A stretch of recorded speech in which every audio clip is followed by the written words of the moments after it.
The arid lands of eastern Oregon are home to many types of birds, including turkey vultures, kestrels, golden eagles, owls, falcons, hawks, doves, and woodpeckers. Many of these birds are birds of prey.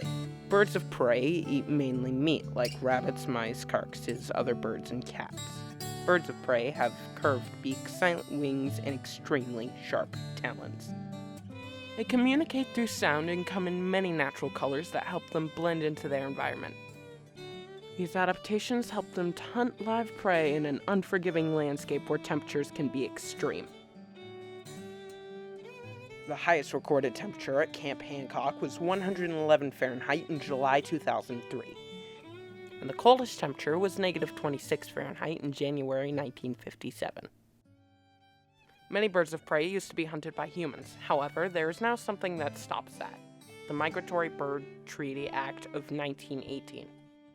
This year, the act turns 100 years old. The act, however, doesn't just protect birds of prey.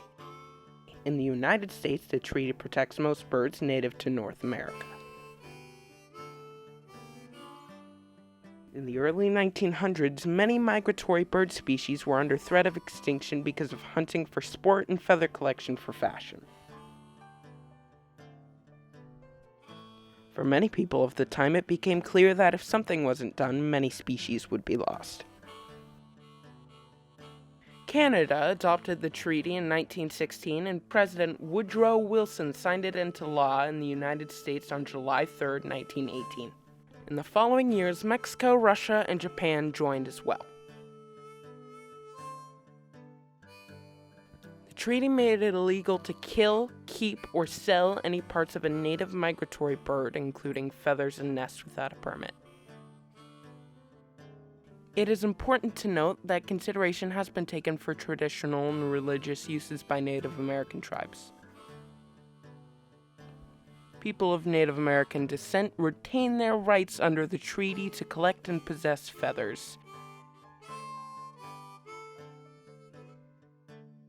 As an educational institution, the Oregon Museum of Science and Industry has special permission to maintain its collections of feathers and bird parts. The collection helps campers learn about wildlife, ecology, and conservation. In addition to this collection, OMSI has a permit to keep Stu, a great horned owl. Stu is one of the greatest resources for learning at Hancock Field Station. He's one of our program animals, so he helps to teach students and campers who come out to Hancock Field Station about birds of prey and wildlife ecology, arid land adaptations, all kinds of things.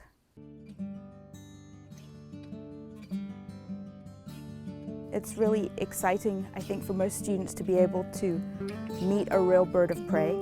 And one of the programs that we teach quite often is a program about birds of prey. So they get to learn all about the different characteristics of a bird of prey, and then they get to meet an actual bird of prey, find out about his story, and get excited to learn more about wild birds, wild owls, great horned owls. Just by knowing a little bit about them, I think a lot of students want to learn more. Staff here suspects Stu was hit by a car. As a result, his left wing had to be partially amputated. Because of this, he is unable to fly and survive in the wild. And seeing as he can't fly, everything that his instinct tells him to do is no longer something that he can do. Stu remains a wild bird, and no matter how long he lives in a domestic setting, that will never change. Instructors and other staff at OMSI, we feel honored to be able to work with him.